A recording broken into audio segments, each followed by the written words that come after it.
ഇന്നത്തെ ചിന്തയ്ക്ക് ആധാരമായിട്ട് നമുക്ക് രണ്ട് വേദഭാഗങ്ങൾ വായിക്കാനായിട്ട് ഞാൻ കർത്താവിൽ ശരണപ്പെടുകയാണ്. ഒന്ന് ജെറമിയ പുസ്തകം 18-ാം അധ്യായം, ജെറമിയ പുസ്തകം 18-ാം അധ്യായം അതിൻ്റെ 6-ാമത്തെ വാക്യം. അതെ, വായിച്ചോ. ഈ കുശവൻ ചെയ്തതുപോലെ എനിക്ക് നിങ്ങളോട് ചെയ്യുവാൻ കഴിയുകയില്ലയോ എന്ന് യഹോവയുടെ അരുളപ്പാട്. ഇസ്രായേൽ ഗൃഹമേ, കളിമണ്ണ് കുശവന്റെ കയ്യിൽ ഇരിക്കുന്നത് പോലെ നിങ്ങൾ എന്റെ കയ്യിലിരിക്കുന്നു. മതി. നമ്മൾ വായിച്ച് കറക്റ്റ് 18-ന്റെ നമ്മൾ വായിച്ചത് 18-ന്റെ 6-ാമത്തെ വാക്യം. ഇസ്രായേൽ ഗൃഹമേ, ഈ കുശവൻ ചെയ്തതുപോലെ എനിക്ക് നിങ്ങളോട് ചെയ്യുവാൻ കഴിയുകയില്ലയോ എന്ന് യഹോവയുടെ അരുളപ്പാട്. ഇസ്രായേൽ ഗൃഹമേ, കളിമണ്ണ് കുശവന്റെ കയ്യിൽ ഇരിക്കുന്നത് പോലെ നിങ്ങൾ എൻ്റെ കയ്യിൽ ഇരിക്കുന്നു. ഇനി ഒരു വേദഭാഗം കൂടി നമുക്ക് വായിക്കാനായിട്ട് പറ്റും. അത് യെശയ്യാ പുസ്തകം 29:16.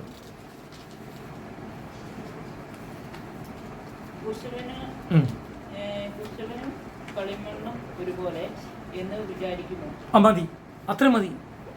കുശവനും കളിമണ്ണും ഒരുപോലെ എന്ന് വിചാരിക്കുന്നു.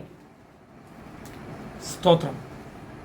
നമുക്ക് ഒരു മനോഹരമായ ക്രിസ്തീയ ഗാനമുണ്ട്. അത് മലയാളത്തിലുമുണ്ട്, തമിഴിലൊക്കെ ഉണ്ട്. അതേതാ? കുശവൻ കയ്യിൽ കളിമണ്ണ് പോലെ. അതിൻ്റെ 4 വരി ഒന്ന് പാടാമോ ജോസ്? കുശവൻ കയ്യിൽ കളിമണ്ണു ഞാൻ അനുദിനം നീ പണിയണമേ. കുശവൻ കയ്യിൽ കളിമണ്ണു ഞാൻ അനുദിനം നീ പണിയണമേ. തിരുക്കരത്താ വഹിച്ചു എന്നെ തിരുഹിതം പോ നടത്തണമേ. കുശവൻ കയ്യിൽ കളിമണ്ണു ഞാൻ അനുദിനം നീ പണിയണമേ. സ്തോത്രം, ഹല്ലേലൂയ. പ്രിയപ്പെട്ടവരെ, നമ്മൾ 2 ഭാഗങ്ങളാണ് വായിച്ചത്. ഒന്ന് ജെറമിയ പുസ്തകത്തിൽ നിന്ന് നമ്മൾ വായിച്ചു അല്ലേ. 18-ാം അധ്യായത്തിന്റെ 6-ാമത്തെ വാക്യത്തിൽ പറയുകയാണ്, ഇസ്രായേൽ ഗൃഹമേ, പ്രൈസ് ദി ലോർഡ്. ഒരു കുശവന്റെ കയ്യിൽ കളിമണ്ണ് ഇരിക്കുന്നത് പോലെയാണ് ഇസ്രായേൽ ഗൃഹമേ നിങ്ങൾ എൻ്റെ കയ്യിലിരിക്കുന്നത്. നമ്മൾ പാടിയ പാട്ടിലും പറഞ്ഞു, കുശവന്റെ കയ്യിൽ കളിമണ്ണ് പോലെ നമ്മളെ പണിയണമേ എന്ന് അല്ലേ.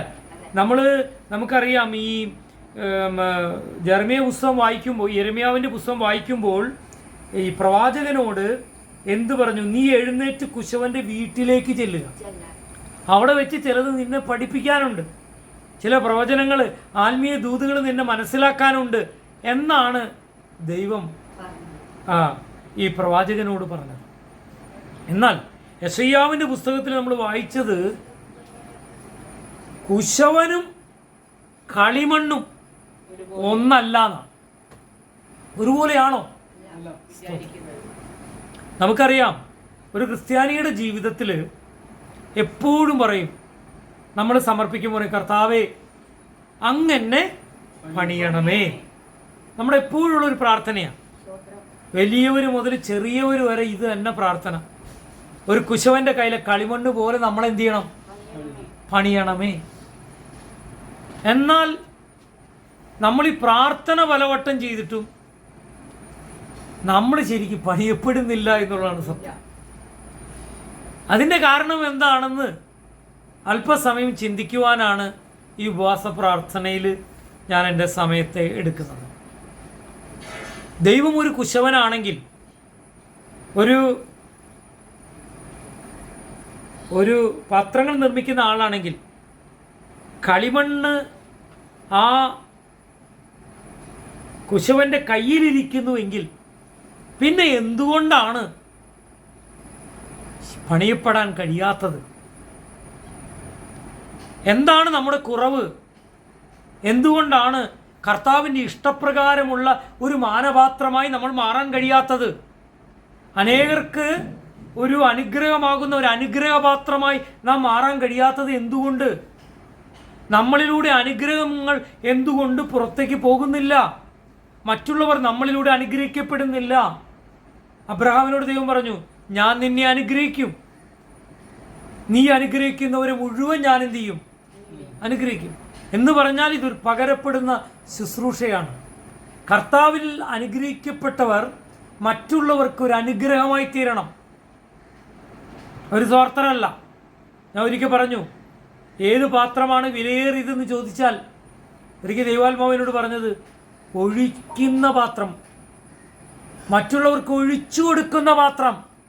അതിനാണ് സാക്രിഫിഷ്യൽ ലവ് ഉള്ളത്, അതിനാണ് വിലയുള്ളത്. Praise the Lord.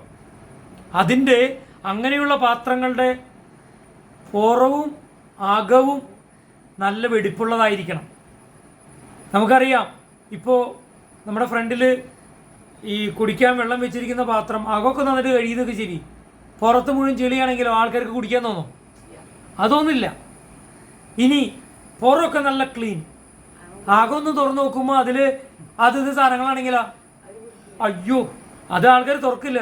കുടിക്കുമ്പോൾ വല്ല രുചി വ്യത്യാസം വരുമ്പോഴേ അറിയാൻ പറ്റാം. അപ്പോൾ അകവും പുറവും ഒരുപോലെ എന്ത് ചെയ്യണം? ശുദ്ധീകരിക്കണം എന്നാണ് ദൈവത്തിൻ്റെ ആഗ്രഹം. അപ്പോൾ ഇനി ഏത് തരം പാത്രമാകണം? അത് ദൈവത്തിൻ്റെ ഇഷ്ടമാണ്.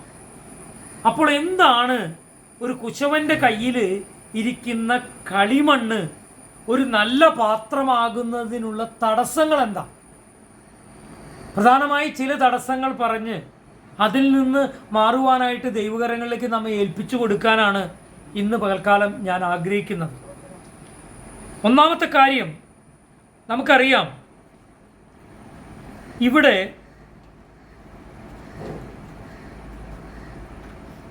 നമ്മൾ വായിച്ചു കേട്ടു, യെശയ്യാവിൻ്റെ പുസ്തകം 29-ാം അധ്യായത്തിൻ്റെ 16-ാമത്തെ വാക്യം ഒന്നുകൂടി വായിക്കാമോ?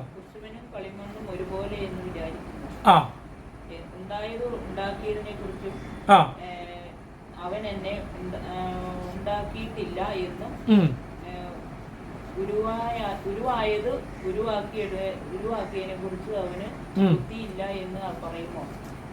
ഇനി അല്പകാലം കൊണ്ട് ഒരു മതി. ഓക്കെ, ഇവിടെ പറഞ്ഞ കാര്യം എന്താ അറിയാമോ?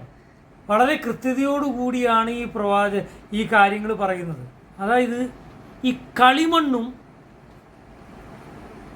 കുശവനും ഒന്നല്ല. മനസ്സിലായോ? കളിമണ്ണും കുശവനും ഒന്നല്ല. കളിമണ്ണും അതുണ്ടാക്കിയ കുശവനും. വേറൊരർത്ഥത്തിൽ പറഞ്ഞാൽ സൃഷ്ടാവും സൃഷ്ടിയും രണ്ടാ. സൃഷ്ടാവിൻ്റെ ബുദ്ധി ഒരിക്കലും എന്തിനില്ല? സൃഷ്ടിക്കില്ല. അതാ സത്യം. എന്നാൽ ഇന്ന് ആത്മീയ ഗോളത്തിൽ അല്ലെങ്കിൽ ദൈവജനത്തിൻ്റെ മധ്യേ സൃഷ്ടാവായ ദൈവത്തിന്, പിതാവായ ദൈവത്തിന്, അത്ഭുതവാനായ ദൈവത്തിന്, ഏകനായി മഹാത്ഭുതങ്ങളെ പ്രവർത്തിക്കുന്ന ദൈവത്തിന്, മാറ്റമില്ലാത്ത വചനത്താൽ സകലത്തെയും ഉളവാക്കിയവന് പ്രാധാന്യമില്ല, കർത്തൃത്വം കൊടുക്കുന്നില്ല, ജീവിതത്തിന് ഒന്നാം സ്ഥാനം കൊടുക്കുന്നില്ല, കേന്ദ്രമാക്കി മാറ്റുന്നില്ല. അതുകൊണ്ട് എന്ത് സംഭവിക്കുന്നു? അവർ പറയാണ്,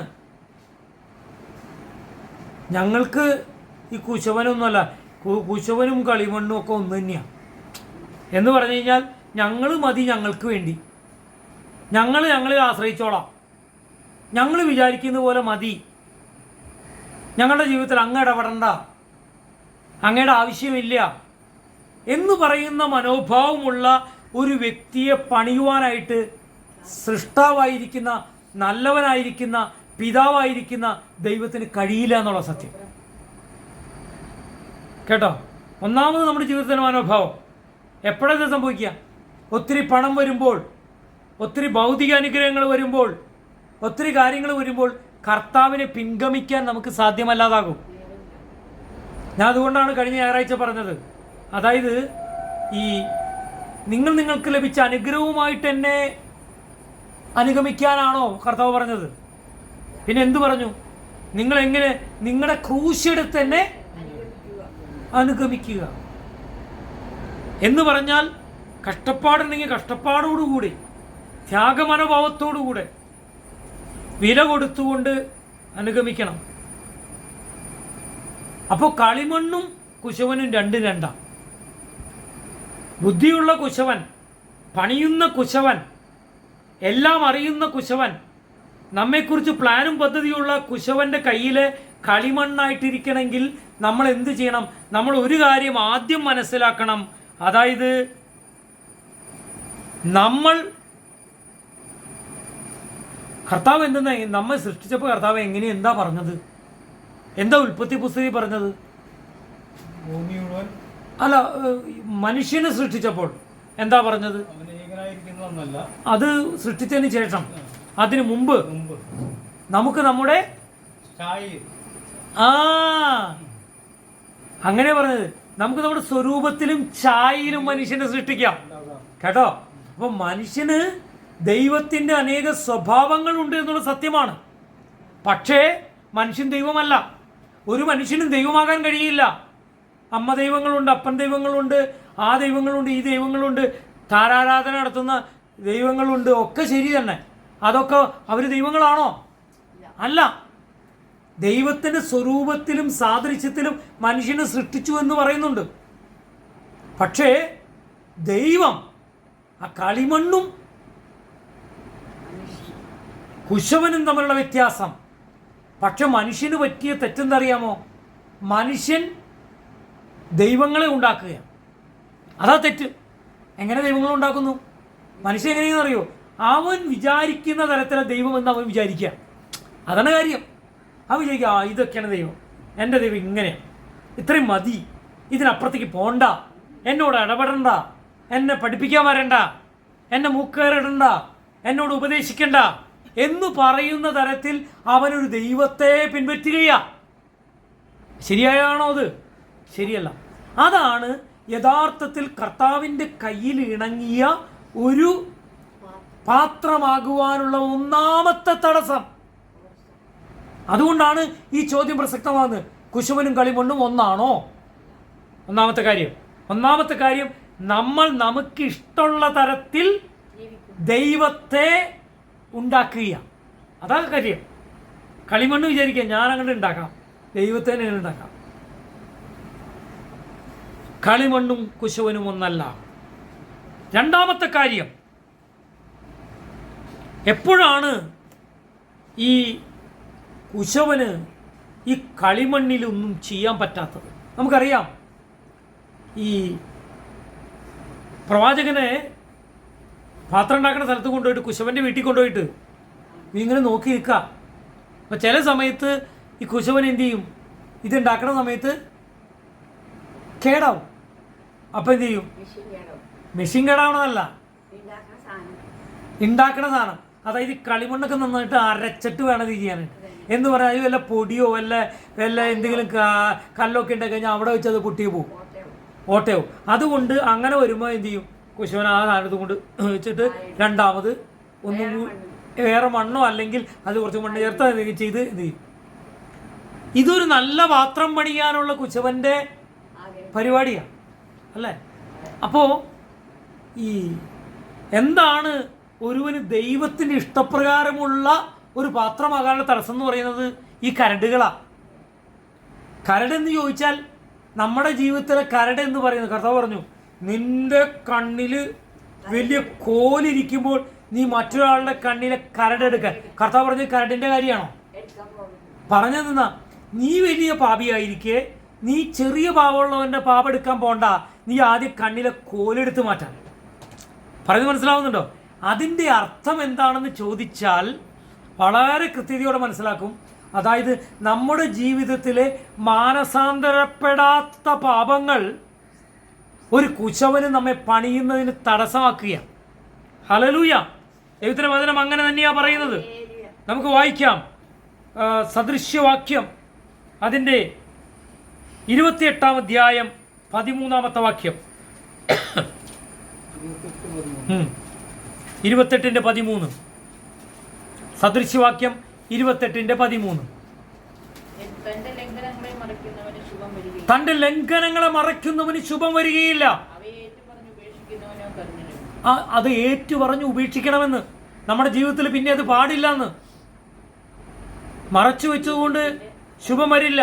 ഏറ്റു പറഞ്ഞാലും ശുഭം വരില്ല. ഏറ്റു പറഞ്ഞ് എന്ത് ചെയ്യണം? ഉപേക്ഷിക്കണം. അങ്ങനെയുള്ളവർക്ക് കരുണ ലഭിക്കുമെന്ന് ദൈവത്തിന്റെ വചനത്തിൽ പറഞ്ഞിട്ടുണ്ട്. 1 യോഹന്നാൻ 1-ാം വാക്യം വായിച്ചേ. 1 യോഹന്നാൻ 1-ാം 9 വാക്യം.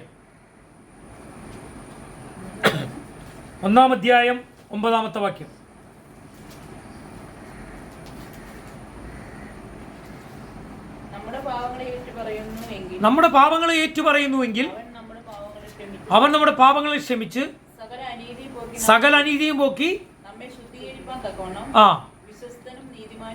വിശ്വസ്തനും നീതിമാനുമായിരിക്കുന്ന ഒരു സൃഷ്ടാവ് നമുക്കുണ്ട്. വിശ്വസ്തനും നീതിമാനുമായിരിക്കുന്ന ഒരു ദൈവം നമുക്കുണ്ട്. വിശ്വസ്തനും നീതിമാനുമായിരിക്കുന്ന ഒരു രക്ഷകൻ നമുക്കുണ്ട്. വിശ്വസ്തനും നീതിമാനുമായിരിക്കുന്ന ദൈവത്തിന്റെ കരത്തിലേക്ക് ഏൽപ്പിച്ചു കൊടുത്തിട്ട് നമ്മുടെ പാപങ്ങൾ ആ കർത്താവായ യേശുവിന്റെ രക്തത്താൽ കഴുകി ശുദ്ധീകരിക്കപ്പെടുമ്പോൾ സംഭവിക്കുന്ന കാര്യം എന്നറിയാമോ? നമ്മെ അവൻ വിശുദ്ധീകരിക്കും. അപ്പം നമ്മെ പണിയുവാൻ കഴിയും. അതാ ദൈവത്തിന്റെ വചനം പറയുന്നത്. മൂന്നാമത്തെ കാര്യം, അപ്പോൾ ഞാൻ പറഞ്ഞു, ഒന്നാമത്തെ കാര്യം, ദൈവത്തെ നമ്മുടെ ഇഷ്ടപ്രകാരം ഒരു രൂപത്തിൽ കാണുകയാണെങ്കിൽ ഇതൊക്കെ മതി, എന്നെ ഉപദേശിക്കേണ്ട എന്ന് പറഞ്ഞു വരാണെങ്കിൽ, എന്ന് പറഞ്ഞാൽ അനുസരണമില്ലാത്ത ഒരു വ്യക്തിക്ക് അനുസരണമില്ലാത്തൊരു വ്യക്തിയെ കർത്താവിന് പണിയുവാൻ കഴിയുകയില്ല. തനിക്ക് ബോധിച്ച വഴിയിൽ നടക്കുന്നവനെ കർത്താവിന് പണിയുവാൻ കഴിയുകയില്ല എന്ന് നമ്മൾ ആദ്യം കണ്ടത്. രണ്ടാമത് കണ്ടത്, മാനസാന്തരപ്പെടാത്ത ഒരു മനുഷ്യനെ പണിയുവാൻ ദൈവത്തിന് കഴിയുകയില്ല. മൂന്നാമത്തെ കാര്യം, ദൈവത്തെ ചോദ്യം ചെയ്യുന്ന കളിമണ്ണിന്, ദൈവത്തെ ചോദ്യം ചെയ്യുന്ന കളിമണ്ണിനെ ദൈവത്തിന് പണിയുവാൻ, കുശവന് പണിയുവാൻ കഴിയുകയില്ല എന്നുള്ളത്. യെശയ്യാവിന്റെ പുസ്തകം 45-ാം അധ്യായം 9-10 വാക്യങ്ങളൊന്ന് വായിക്കാമോ? യെശയ്യാവിന്റെ പുസ്തകം 45-ാം അധ്യായം 9-10 വാക്യങ്ങൾ. നിലത്തിലെ കലനുറുക്കുകളുടെ ഇടയിൽ ഒരു കലനുറുക്കായിരിക്കെ തന്നെ നിർമ്മിച്ചവനോട് തർക്കിക്കുന്നത് അയ്യോ കഷ്ടം. അയ്യോ, ഇവിടെ പറയാണ്, മാറ്റല്ലേ, ആ ഭാഗം മാറ്റല്ലേ. അതായത് ഇവിടെ പറയാണ്, നിലത്തിലെ കലനുറുക്കുകളുടെ ഇടയിൽ ഒരു കലനുറുക്കായിരിക്കെ തന്നെ നിർമ്മിച്ചവനോട് തർക്കിക്കുന്നവന് അയ്യോ കഷ്ടം. അയ്യോ, നമ്മുടെ ദൈവത്തോട് തർക്കിക്കുന്നവന് അയ്യോ കഷ്ടം. അവനെ പണിയുവാനോ അവനെ അനുഗ്രഹിക്കുവാനോ അവനെ മറ്റുള്ളവർക്ക് അനുഗ്രഹമാക്കുവാനോ സ്വർഗത്തിലെ ദൈവത്തിന് സാധ്യമല്ല. മനസ്സിലായോ? ഹല്ലേലൂയ. ഇനി ഇത് വായിക്കൂ, താഴെ വായിക്കൂ. മനയുന്നവനോട് മണ്ണ് നീ എന്തുണ്ടാക്കുന്നു എന്ന് കൈപ്പണി അവന് കൈയില്ല എന്ന് പറയുമോ? കണ്ടോ? അപ്പോൾ ചോദിക്കാം, നിനക്ക് കൈയില്ലേ? പിന്നെ ചോദിക്കുകയാണ്, എന്തെന്ന്? കളിമണ്ണ് എന്ന് നീ എന്താ ഉണ്ടാക്കാൻ പോണത്? കൈപ്പണി അവന് കൈയില്ല എന്ന് പറയുമോ? കണ്ടോ? സൃഷ്ടാവിനോട് പറയുമെന്ന്. ഏത്? നിനക്ക് കൈയില്ല എന്ന് പറയാൻ പറ്റുമോ? കാരണം കൈയുള്ളവനല്ലേ ഈ പണിയുന്നത്. അപ്പൊ ഈ നമ്മെക്കുറിച്ച് പ്ലാനും പദ്ധതിയുള്ള ദൈവത്തോട് മത്സരിച്ചുകൊണ്ടിരിക്കുക ആൾക്കാർ. മത്സരബുദ്ധി, ക്വസ്റ്റ്യൻ ചെയ്യുക, തർക്കിക്കുക, മത്സരിക്കുക. ഇനി വായിച്ചേ. അപ്പനോട് നീ ജനിപ്പിക്കുന്നത് എന്ത് എന്ന്, നീ സ്ത്രീയോട് നീ പ്രസവിക്കുന്നത് എന്ത് എന്ന് പറയുന്നവന് അയ്യോ കഷ്ടം. കണ്ടോ? ഇവിടെ വീണ്ടും പറയാണ്, അപ്പനോട് ചോദിക്കുക നീ ജനിപ്പിച്ചത് എന്ത്, അമ്മയോട് ചോദിക്കുക നീ എന്തിനെ പ്രസവിച്ചത് എന്ത് എന്ന് ചോദിക്കാൻ അയ്യോ കഷ്ടം. അപ്പൊ ഒരു കാര്യം ഉറപ്പ്, അതായത് ദൈവത്തെ ചോദ്യം ചെയ്യുന്നവന്, ദൈവവചനത്തെ നിസ്സാരമാക്കി പുറകിലെറിഞ്ഞു കളയുന്നവന്, ദൈവവചനത്തോട് മത്സരിക്കുന്നവനെ പണിയുവാൻ ആർക്ക് കഴിയില്ല? ദൈവത്തിന് കഴിയില്ല. ഇനി അടുത്തതായ കാര്യം, നാലാമത്തതായ കാര്യം, കുശവന് ഒരു പാത്രം മെനയണമെങ്കിൽ എന്ത് വേണം? പെട്ടെന്ന് അങ്ങോട്ട് വെച്ച് കഴിഞ്ഞിട്ട് ഇന്നത്തെ കാലത്ത് പറയും മോൾഡ് ചെയ്തെടുക്കണ മാതിരിയുണ്ട്. പെട്ടപ്പ് എന്ന് പറഞ്ഞിട്ട് മോൾഡ് ചെയ്തെടുക്കാൻ പറ്റും? കുശവൻ പണിയണത് കണ്ടു കഴിഞ്ഞാൽ അവിടെ ചെന്ന് കാണണം. അതിങ്ങനെ കൈ കൊണ്ട് പിടിച്ച്, പിന്നെ അത് കഴിഞ്ഞ് കഴിഞ്ഞിട്ട് എവിടെയാണതിന് ചെറിയ കഴുത്ത് വരേണ്ടത് അവിടെ ഏത് പാത്രം ഉണ്ടാക്കണേന്ന് അവരാദ്യം ഇതാക്കും. അവരൊരു പ്ലാനിങ്ങിലാണ് ചെയ്യണത്. നമ്മൾ വെറുതെ കുശവൻ കയ്യിലെ കളിമണ്ണ് പോലെന്ന് പാടുന്നല്ല. ഒരു കുശവൻ അറിയാം ഉണ്ടാക്കാൻ പോകുന്ന പാത്രം എന്താന്ന്. ഒരു ഇത് വന്നാ അപ്പൊ പോവുക. അതെ, അപ്പൊ അതുകൊണ്ട് എത്രയോ പ്ലാനിങ്ങിലാണ് കുശവൻ. അതുകൊണ്ട് ദൈവത്തിന്റെ വചനം പറഞ്ഞു, നിന്നെക്കുറിച്ച് എനിക്കൊരു പ്ലാനുണ്ട്, നിന്നെക്കുറിച്ച് എനിക്കൊരു പദ്ധതിയുണ്ട്. അങ്ങനെ പദ്ധതിയും പ്ലാനുമുള്ള വ്യക്തിക്ക് വേണ്ടി ക്ഷമയില്ലാതെ അങ്ങോട്ടും ഇങ്ങോട്ടും ഓടിയോട് കാര്യമുണ്ടോ? ഇന്ന് പ്രവാചകന്മാരുടെ അടുത്ത്, ഇന്ന് മറ്റു പല അഭിഷിക്തന്മാരെന്ന് പറയുന്ന പലരുടെയും അടുത്ത ആൾക്കാർ ഓടുകയാണ്, നടക്കേണ്ട സമയത്തിന് മുമ്പ് നടക്കാൻ. ക്ഷമയില്ല ജനത്തിന്, ദൈവത്തിന്റെ കരങ്ങളിൽ ഏൽപ്പിച്ചു കൊടുക്കാൻ ക്ഷമയില്ല. പല കാര്യങ്ങളും ഇപ്പം നമുക്കറിയാം. ഈ 2 തരത്തിൽ മാങ്ങ പഴുപ്പിക്കാൻ പറ്റും. ഒന്ന് നല്ല ചെനച്ച് മൂത്ത മാങ്ങ, നമ്മൾ നന്നായി മൂത്ത് കഴിഞ്ഞ് കഴിഞ്ഞാൽ നമ്മൾ പറിച്ചിട്ട് എന്ത് ചെയ്യണം, നമ്മൾ വെച്ച് കഴിഞ്ഞാൽ ഏറെക്കുറെ കുഴപ്പമില്ലാതെ കിട്ടും. അതല്ല, അത് പഴുത്ത മാങ്ങയായിട്ട് വീണിട്ട് നമ്മുടെ കയ്യിൽ കിട്ടിയാലോ വളരെ നല്ലതല്ലേ? നല്ലതാണ്. എന്നാൽ ഈ മാങ്ങയൊക്കെ ഈ പ്ലാന്റേഷനിൽ പറിക്കുമ്പോൾ കുറേ മാങ്ങ മൂത്തതും കിട്ടും, കുറേ മാങ്ങ മുക്കാത്തതും കിട്ടും, അങ്ങനെ പകുതി മുപ്പുള്ള കിട്ടും. പക്ഷേ കടയിൽ കൊണ്ടു കൊടുത്ത് പഴുത്ത മാങ്ങയായിട്ട് കൊടുക്കാൻ ഇവരെന്ത് ചെയ്യും? എല്ലാം കൂടി കൂട്ടിയിട്ടിട്ട് എന്ത് ചെയ്യും? നല്ല മാങ്ങയൊക്കെ ഇവർ ആദ്യം മാറ്റും എന്ന് പറഞ്ഞാൽ അതിന് വില കൂടുതൽ കിട്ടും. ബാക്കിയുള്ള മാങ്ങയെല്ലാം കൂടി എന്ത് ചെയ്യും? ഇവര് കാർബൈഡോ എന്തോ സാധനമൊക്കെ ചേർത്തിട്ട് ഈ സാധനങ്ങൾ ഒരുമിച്ച് ഒരു പെട്ടെന്നാവും. ഞാനൊരു ദിവസം ചാലക്കുടി ചന്തയിൽ പോയപ്പോൾ, ഞാനൊരു അപരിചിതൻ എന്ന് പറഞ്ഞാൽ സാധാരണ ചന്തയിലൊന്നും കാണാറില്ല, ആ അർത്ഥത്തിലാണ് അപരിചിതൻ എന്ന് പറയുന്നത്. ആള് ഒരു 5:30 മണിക്ക് 6 മണിക്ക് ചാലക്കുടി ചന്തയിൽ വന്നേക്കാം. ഇത് എന്താ ഇപ്പോൾ തന്നെ? അത് ഇപ്പോൾ വന്നു കഴിഞ്ഞാൽ ഗുണം എന്ന് വെച്ച് കഴിഞ്ഞാൽ ഈ അതിരപ്പള്ളി ഭാഗത്തു നിന്നൊക്കെയുള്ള കുറ്റിക്കാട് ഭാഗത്തു നിന്ന് വീട്ടിൽ ഉണ്ടാക്കുന്ന സാധനവുമായിട്ട് പലരും വരും. അപ്പോൾ ചിലപ്പോൾ നമുക്ക് ഈ പഴുത്ത മാങ്ങയില്ലെങ്കിൽ നല്ല ചെനച്ച മാങ്ങയൊക്കെ കൊണ്ടുവരും. അത് വീട്ടിൽ കൊണ്ടുവന്ന് 2 ദിവസം 3 ദിവസം ഇരുന്നാലും കുഴപ്പമില്ലല്ലോ, പഴുത്തിട്ട് നല്ല സാധനം കഴിക്കാമല്ലോ എന്ന് പറയും. അതെ, വിഷമില്ലാത്ത കഴിക്കാമല്ലോ. അതുപോലെ പെട്ടെന്ന് പഴുപ്പിക്കുന്നത് കഴിക്കാതിരിക്കുക. ഫാസ്റ്റ് ഫുഡ് എന്നൊക്കെ പറഞ്ഞിട്ട് ഓരോ സാധനങ്ങൾ കിട്ടുന്നുണ്ട്, കാണുമ്പോൾ വളരെ ഇതാ.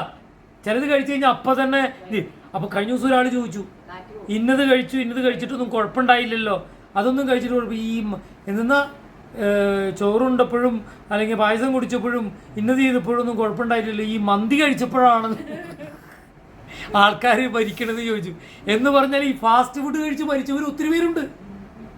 പുറം നോക്കുമ്പോൾ നല്ല ഭംഗിയാണ്, അകത്ത് ചിലപ്പോൾ എന്തിട്ടുണ്ടാവില്ല, ചിലപ്പോൾ നല്ല വിഷമയമായിരിക്കും. ഇത് കഴിച്ചിട്ട് ആൾക്കാർക്ക് ഒത്തിരി പ്രശ്നങ്ങൾ. അതെ, അപ്പൊ ഞാൻ പറഞ്ഞതിന്റെ കാര്യം എന്നറിയാമോ? ക്ഷമയില്ലാത്തൊരു ദൈവഭക്തന്, ക്ഷമയില്ലാത്തൊരു വിശ്വാസിയെ പണിയുവാൻ ആർക്ക് കഴിയില്ല? ദൈവത്തിന് കഴിയില്ല. കാരണം ദൈവത്തിന് നമ്മെക്കുറിച്ചൊരു പ്ലാനും പദ്ധതിയുണ്ട്. നമുക്കൊരു വാക്യം വായിക്കാം. എഫെസ്യ ലേഖനം 4-ാം അധ്യായം 1-ാമത്തെ വാക്യം. എഫെസ്യ ലേഖനം 4-ാം അധ്യായം 1-ാം വാക്യം.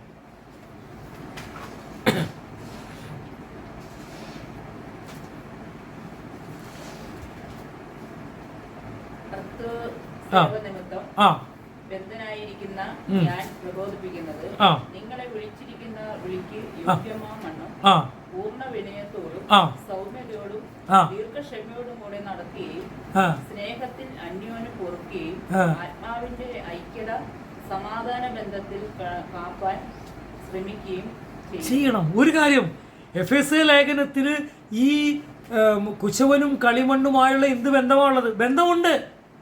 ഇവിടെ പറയാണ്, നിങ്ങളെ വിളിച്ചിരിക്കുന്ന വിളി എന്ത് വിളിയെന്ന് പറയണ? ഉന്നതമായ വിളിക്കാൻ യോഗ്യമായിട്ട്, യോഗ്യമായ വണ്ണം. എങ്ങനെ? അവിടെ ശ്രദ്ധിക്കണമേ, ഇതാണ് പ്രത്യേകത. പൂർണ്ണ വിനയത്തോടും സൗമ്യതയോടും ദീർഘക്ഷമയോടും ഒന്ന് ചിന്തിക്കണേ. എന്ന് പറഞ്ഞാൽ ഈ പൂർണ്ണ വിനയം, ദീർഘക്ഷമ ഇതെല്ലാം ഉണ്ടെങ്കിലേ കർത്താവിൻ്റെ കരത്തിൽ പണിയപ്പെടാൻ സാധിക്കുകയുള്ളൂ. സ്നേഹത്തിലാണ് എന്ന് പറഞ്ഞാൽ ഈ രണ്ടുപേരും ഒത്തിട്ടല്ലാതെ ഒരുമിച്ച് പോകാൻ പറ്റുമോ? പറ്റില്ല, അതിൽ വഴക്കായിരിക്കും. അപ്പോൾ ഒത്തിട്ട് പോകണമെന്ന് ദൈവത്തിന്റെ വചനം പറയുമ്പോൾ കൃത്യതയോടുകൂടി ഇവിടെ ദൈവവചനം പറയുകയാണ്, കുശവന്റെ കളിമണ്ണ് പോലെ നമ്മൾ പണിയപ്പെടണമെങ്കിൽ നമുക്ക് എന്തു വേണം? നമുക്ക് ദീർഘക്ഷമ വേണം, നിന്നു കൊടുക്കണം. ചില ആൾക്കാർക്ക് ഒട്ടും ക്ഷമയില്ല, ഒട്ടും ക്ഷമയില്ല. ഒരു വാക്യം കൂടി നമുക്ക് വായിക്കാം, എഫെസ്യ ലേഖനത്തിൽ നിന്ന് തന്നെ 2-ാം അധ്യായം 10-ാം വാക്യം ഒന്ന് വായിച്ചേ. നാം അവന്റെ കൈപ്പണിയായി സൽപ്രവൃത്തിക്കായിട്ടും ക്രിസ്തുയേശുവിൽ സൃഷ്ടിക്കപ്പെട്ടവരാകുന്നു. നാം ചെയ്തു പോരേണ്ടതിന് ദൈവം അവ മുന്നൊരുക്കി. അപ്പോൾ ദൈവം മുന്നൊരുക്കിയ കാര്യത്തിന് നമ്മെ ചില പ്രധാനപ്പെട്ട പ്രവർത്തികൾക്ക് വേണ്ടി പണിയപ്പെടാനിരിക്കുക. സ്തോത്രം. അവിടെ ഒരു കാര്യം മനസ്സിലാക്കണം, ഇതിനു വേണ്ടി ഒരാൾ വില കൊടുത്തു. ആരാ വില കൊടുത്തത്? കർത്താവായ യേശു. കർത്താവായ യേശുവിൻ്റെ മോൾഡിലേക്കാണ് നമ്മെ എന്ത് ചെയ്യുന്നത്? പണിയുന്നത്. ഒരു മോൾഡുണ്ട്, ആ മോൾഡിലേക്കാണ് പണിയുന്നത്. അതിന് എന്തൊക്കെ വേണം? ഒന്നാമത്തെ കാര്യം, സൃഷ്ടാവിനെ അനുസരിക്കണം. രണ്ടാമത്തെ കാര്യം, നമ്മളെന്താ പറഞ്ഞത്? ഒന്ന്, സൃഷ്ടാവിനെ അനുസരിക്കണം. രണ്ടാമത്തെ കാര്യം, നമ്മുടെ ജീവിതത്തിൽ പാപങ്ങളുണ്ടെങ്കിൽ പാപങ്ങൾ ഏറ്റുപറയണം. ദൈവത്തോട് ഒരിക്കലും എന്ത് ചെയ്യാൻ പാടില്ല? മത്സരിക്കാൻ പാടില്ല. ദീർഘക്ഷമയോടെ നമ്മൾ എന്ത് ചെയ്യണം? പൂർണ്ണ വിനയത്തോടുകൂടി കാത്തിരിക്കണം. അങ്ങനെ കാത്തിരിക്കുമ്പോഴാണ് എന്ത് സംഭവിക്കുന്നത്? പണിയപ്പെടാനായിട്ട് ദൈവം നമ്മെ ഉപയോഗിക്കുന്നത്. കേട്ടോ? അപ്പോൾ ഇനിയൊരു കാര്യം അടുത്തൊരവസരത്തിൽ ഞാൻ പറയാൻ ആഗ്രഹിക്കുന്നത്, അങ്ങനെയാണെങ്കിൽ ഈ കളിമണ്ണിന്, ഈ കളിമണ്ണ്, ഇപ്പോൾ ഇത്ര നേരം പറഞ്ഞത് കളിമണ്ണിൻ്റെ എന്താണ്? കളിമണ്ണ് ഏതൊക്കെ തരത്തിൽ പെരുമാറിക്കഴിഞ്ഞാൽ ഇത് നടക്കില്ല എന്നാണ് പറഞ്ഞത്. ചോദ്യം ചെയ്താൽ നടക്കില്ല. കേട്ടോ? ചോദ്യം ചെയ്ത് നടക്കില്ല. അവന് ഇഷ്ടപ്പെട്ട ദൈവം മതി എന്ന് പറഞ്ഞു കഴിഞ്ഞാൽ നടക്കില്ല. അവന് തനിക്ക് താൻ പോകുന്ന വിധത്തിൽ പോയാൽ നടക്കില്ല. പാപമുണ്ടായാൽ നടക്കില്ല. വിനയമില്ലെങ്കിൽ, ദീർഘക്ഷമയില്ലെങ്കിൽ നടക്കില്ല. അപ്പോൾ എന്നാൽ ഇനി ഒരു ഈ കളിമണ്ണിൻ്റെ ഉത്തരവാദിത്തങ്ങൾ എന്താണെന്ന് ദൈവവചനം പറയുന്നുണ്ട്. അത് മനസ്സിലാക്കണം. അത് മനസ്സിലാക്കണം. 3 കാര്യങ്ങൾ ഞാനൊന്ന് പറയാം. ഒന്നാമത്തെ കാര്യം, ഈ കുശവനുമായിട്ട് കളിമണ്ണിന് എന്തു വേണം? ബന്ധം വേണം. ഈ കുശവന്റെ കൈ എപ്പോഴും എവിടെയായിരിക്കും? അല്ലേ? കളിമണ്ണിലായിരിക്കും. എന്ന് പറഞ്ഞാൽ ഈ ക്രിസ്ത്യാനിറ്റി എന്ന് പറയുന്നത്, ക്രിസ്തീയ മതം, ഇതൊരു മതമല്ല. That is not a religion, it's relationship. അതൊരു ബന്ധമാണ്. ക്രിസ്ത്യാനിത്വം എന്നൊരു ബന്ധമാണ്. അതുകൊണ്ട് ഏത് സർക്കാർ വന്നാലും നമുക്ക് പേടിക്കണ്ട. ഒരു വ്യക്തിക്ക് തൻ്റെ ഉടയവനുമായിട്ട് എങ്ങനെ ബന്ധപ്പെടാം, എങ്ങനെ സ്നേഹിക്കാം, എങ്ങനെ മുന്നോട്ട് പോകാം, എങ്ങനെ റിലേഷൻഷിപ്പിൽ തുടരാം എന്ന് പറയുന്ന ക്രിസ്തീയ മാർഗം. അതിപ്പോൾ ആര് വന്നാലും വിരോധമുണ്ടോ? അങ്ങനെയാണെങ്കിൽ മുസ്ലിം രാജ്യങ്ങളിൽ ഉണ്ടാവോ ഈ ക്രിസ്ത്യാനിറ്റി? ഉണ്ടാവോ? അങ്ങനെയാണെങ്കിൽ ദൈവമില്ല എന്ന് പറയുന്ന ചൈനയിൽ ക്രിസ്ത്യാനിറ്റി ഉണ്ടാവോ? പറയുന്നത് മനസ്സിലാവുന്നുണ്ടോ? അതുകൊണ്ട് ഒന്നാമത്തെ ഈ ക്ലേയുടെ, ഈ കളിമണ്ണിൻ്റെ പ്രത്യേകത എന്ന് പറയുന്നത്, കളിമണ്ണിന് ആ ഉടയവനുമായിട്ട്, ആ കുശവനുമായിട്ടൊരു നിരന്തരമായ ബന്ധമുണ്ടാകണം. അതെന്ത് ബന്ധമാണ്? പ്രാർത്ഥനയിലെ ബന്ധം. എപ്പോഴും ഒരുമിച്ച് നടക്കുന്ന ഒരു ബന്ധമുണ്ടാകണം. കഴിഞ്ഞ ദിവസം ഞാനിങ്ങനെ പറയുവാനായിട്ടിടയായി. അതായത് സംസാരിക്കാൻ എളുപ്പമാണ്, വാക്കുകൾ പറയാൻ എളുപ്പമാണ്, പക്ഷെ നടക്കാൻ, ദൈവത്തോടു കൂടി നടക്കാൻ എളുപ്പമല്ല. Talking is easy, walking with God is not easy എന്ന് ഞാൻ പറഞ്ഞു. രണ്ടാമത്തെ കാര്യം, ഈ കളിമണ്ണിൻ്റെ മറ്റൊരു പ്രത്യേകത, കളിമണ്ണ് പൂർണ്ണമായിട്ട് ഏൽപ്പിച്ചു കൊടുക്കണം. അല്ലേ? ഒരു ചെറിയ കൈ കൊണ്ട് തീരുന്ന ഇതോടെ തെറിച്ചു പോവാണെങ്കിലോ നടക്കോ? അപ്പം അതുകൊണ്ട് പൂർണ്ണമായിട്ട് കളിമണ്ണ് എന്തിനൊക്കെ വേണ്ടി? കുഴയ്ക്കാൻ, അതുപോലെ പരുവപ്പെടുത്തിയെടുക്കാൻ, അതിൽ കയറ്റി വെച്ച് കഴിഞ്ഞിട്ട് എങ്ങനെ ഇത് കറങ്ങണേ കണ്ടിട്ടുണ്ടോ? ഞാൻ ഇതുവരെ കണ്ടിട്ടില്ല. എനിക്കിത് പോയി കാണുന്നുണ്ട്. പിള്ളേരെയും കൊണ്ടൊന്ന് നമുക്ക് നേരിട്ടൊന്ന് കാണണമെന്ന് എനിക്ക് ആഗ്രഹമുണ്ട്. ചോദിച്ചാൽ എവിടെ പോയി കാണാൻ പറ്റും? ഉണ്ട്, അത് കണ്ടിട്ടുണ്ട്. എങ്കിലും നമ്മുടെ സൺഡേ സ്കൂൾ പിള്ളേരെ കൊണ്ട്, അല്ലെങ്കിൽ ചർച്ചിലുള്ളവരെ കൊണ്ട് എവിടെ കാണാൻ പറ്റും? നിങ്ങളൊന്ന് അന്വേഷിക്കണം. ഉണ്ടോ?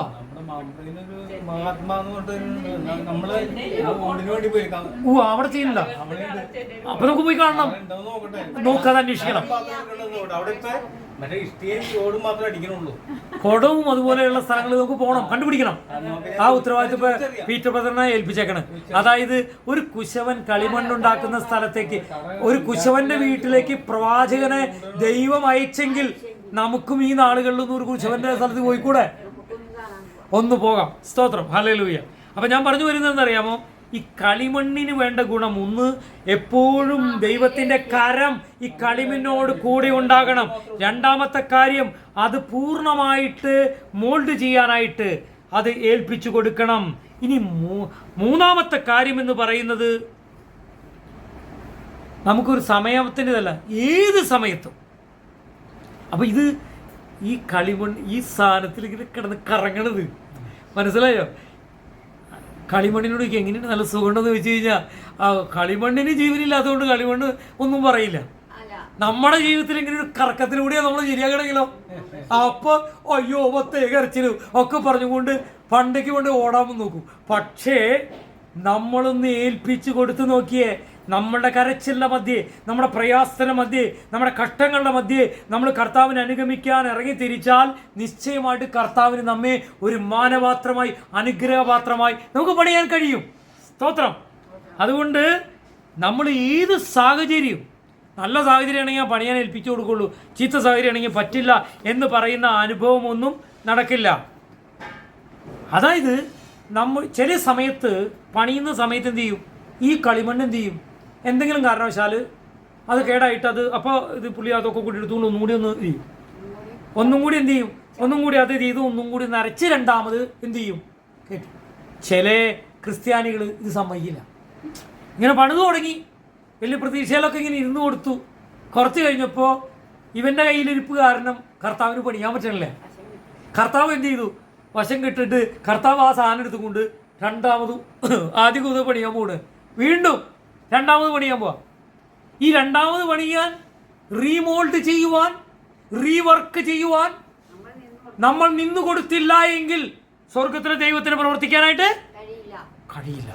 അതുകൊണ്ട് നമ്മളെ ആത്മാവിൽ മരിച്ചുപോയ നമ്മളെ ദൈവം രണ്ടാമത് ബോണഗേനാക്കി വീണ്ടും ജനിപ്പിച്ചിരിക്കുക. ഇനി പണിയാൻ ഏൽപ്പിച്ചു കൊടുക്കണം. അതുകൊണ്ട് വീണ്ടും പണിയുക എന്ന് പറയുന്നതിന് നമ്മൾ ഏൽപ്പിച്ചു കൊടുത്താലാണ് നമുക്ക് പണിയപ്പെടാനായിട്ട് കഴിയുള്ളൂ.